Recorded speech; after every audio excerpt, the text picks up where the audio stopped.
Hey everyone, welcome to a new episode of the Red Devils Corner and Kick podcast, a fan podcast dedicated to Manchester United Football Club. As always, like, subscribe, follow, whether it's on Apple Podcasts, Spotify, or YouTube. And you can follow on social media, Instagram, TikTok, or X. It is a very late Wednesday, a couple hours after the loss to Newcastle. Today's episode is just a preview, and I shouldn't say a preview of the loss, the post-game recap of the loss. Listen, it was a horrible game. I'll just get it off my chest. It was a wild couple extra, at extra time, it was wild with the red card with Ramsey and then us tying it up. But that's the excitement overall. Again, United struggles show up. We got a man advantage. Struggled. Couldn't put anything together offensively. There you go. Midfield got ran through. Defense got ran through.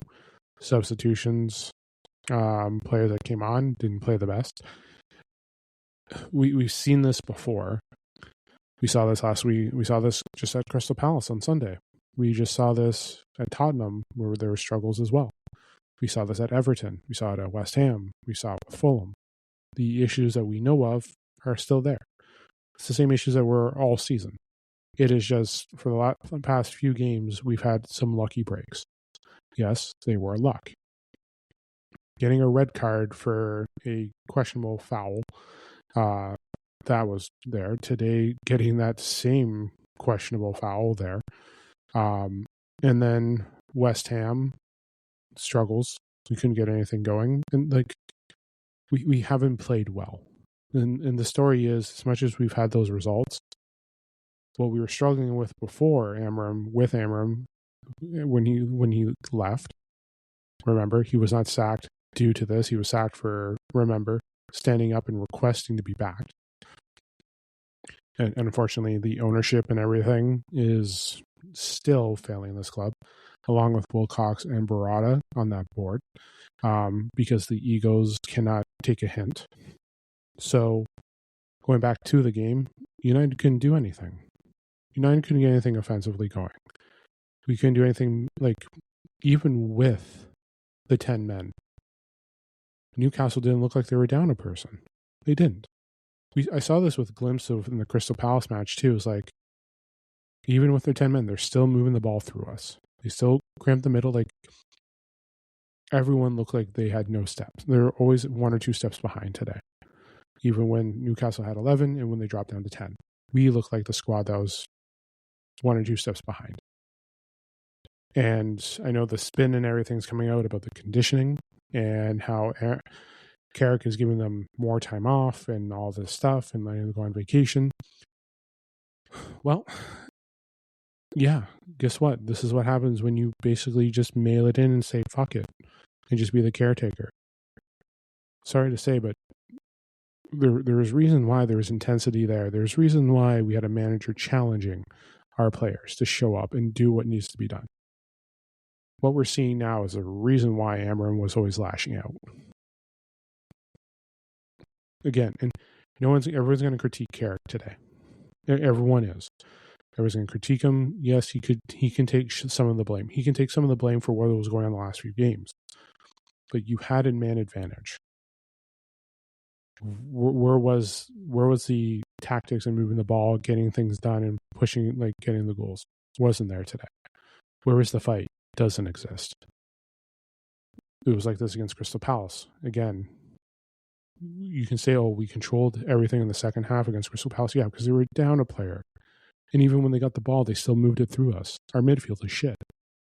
And I love how everyone, the whole time, Amram was not playing Kobe Mainoo. Well, Kobe Mainoo played like crap today. So did Castle. They did. Our midfield played like crap. My player ratings are going to go off today too.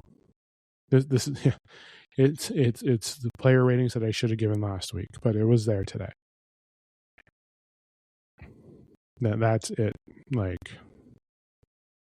It was there. We did not play well. Bruno played awful.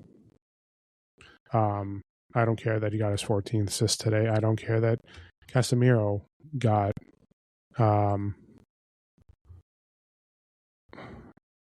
got a goal. I don't. We still lost. We lost to 10 men today.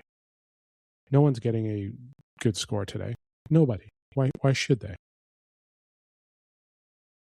Like, we struggled today. We did not play well. Like, I don't care what players were doing. We weren't doing, like, we did nothing offensively. Oh, we had a couple here. Like, we did nothing. If I were to look at the stats,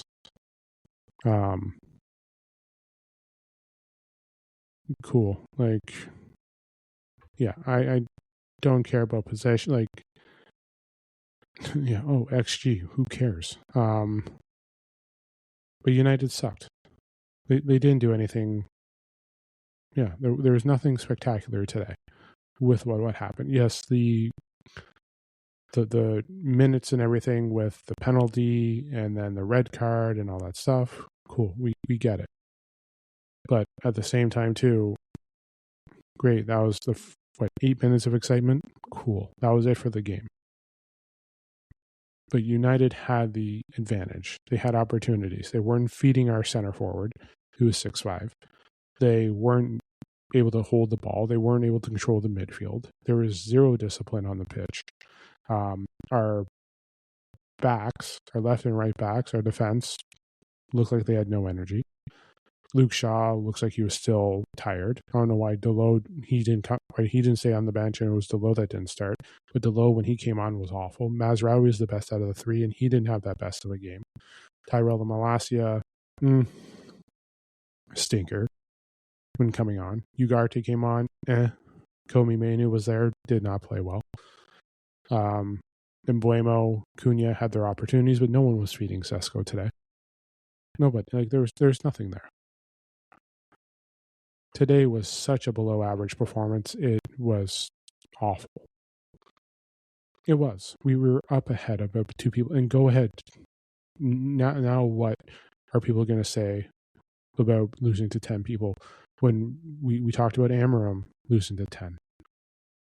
Let's remember that, ladies and gentlemen. Amarim lost to 10 to Everton, and we lost 10 to, and we just lost 10 to Newcastle, who, if we were to look at the table today, ladies and gentlemen,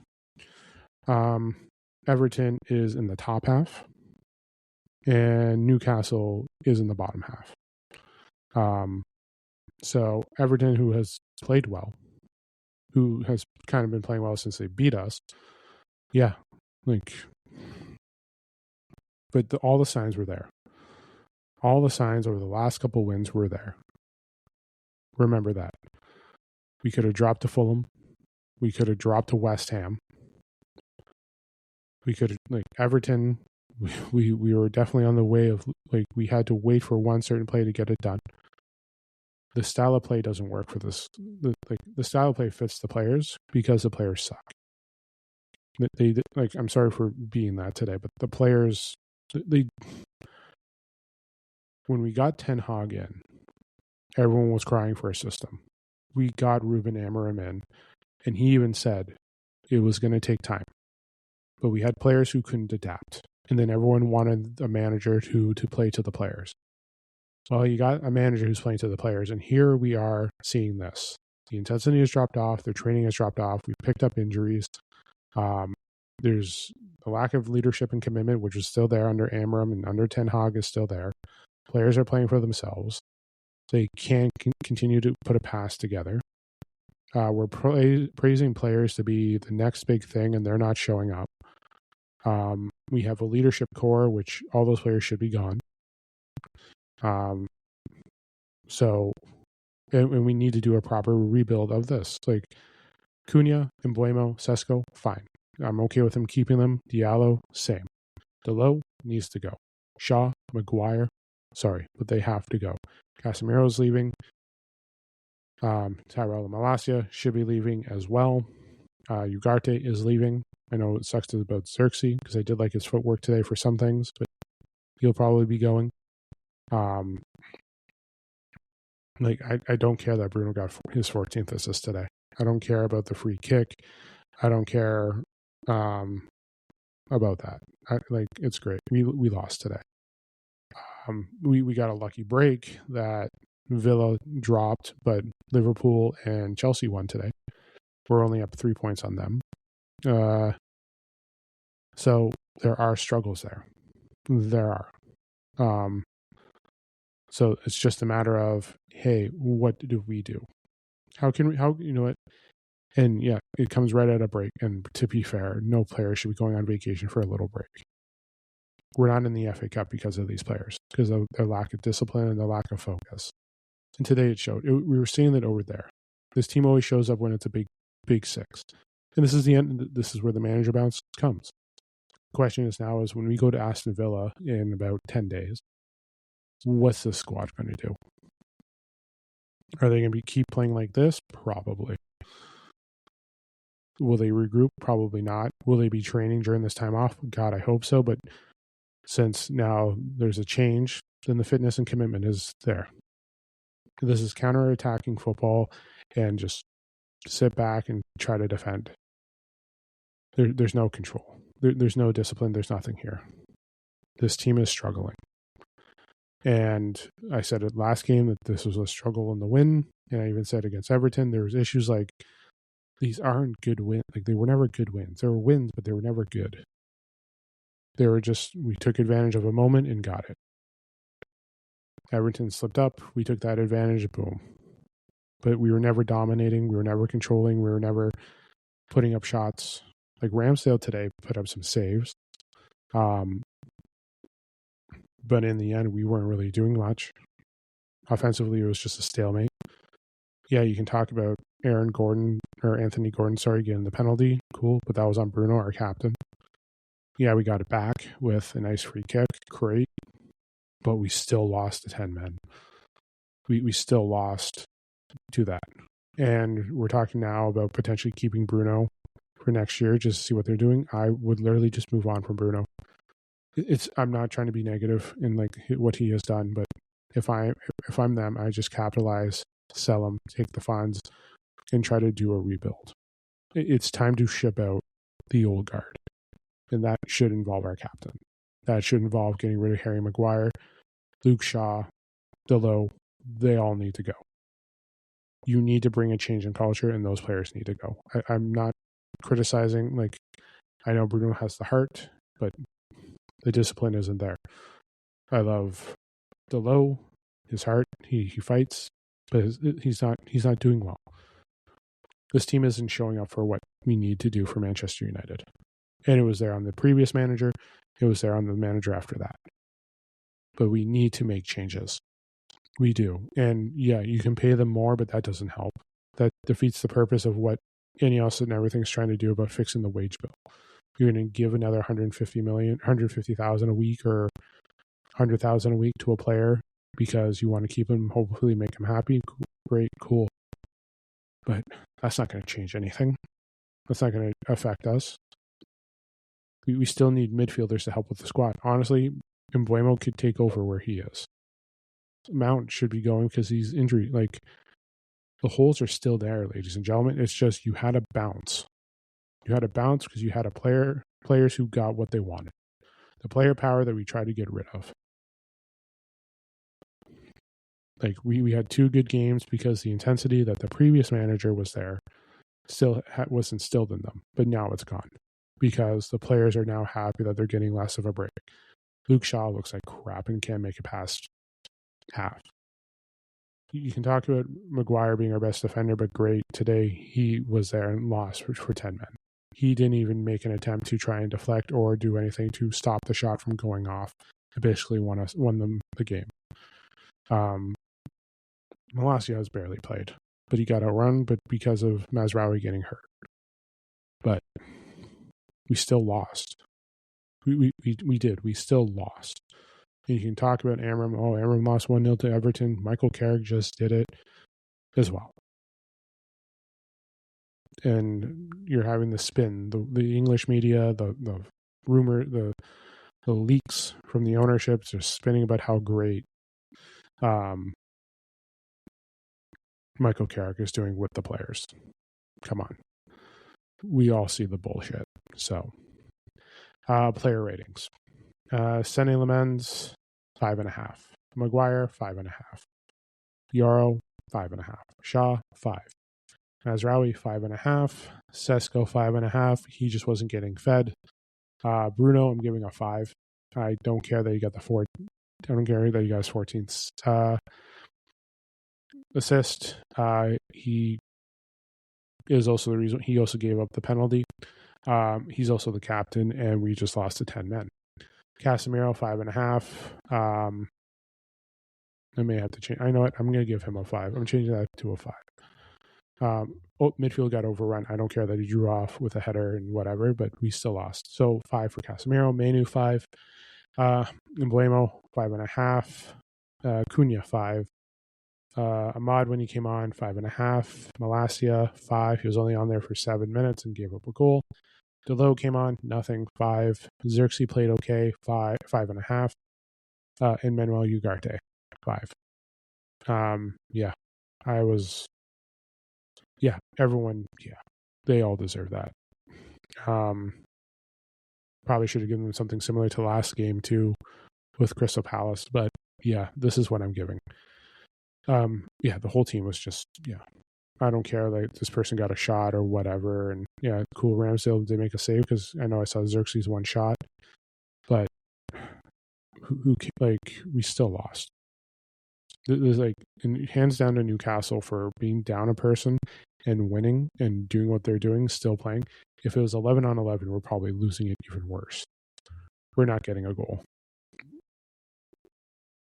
I'll say that. We're probably not getting a goal if Ramsey doesn't get subbed off. We're probably losing that 2-0. Maybe 3. We haven't won at St. James's Park since 2020. I mentioned that on last night's preview.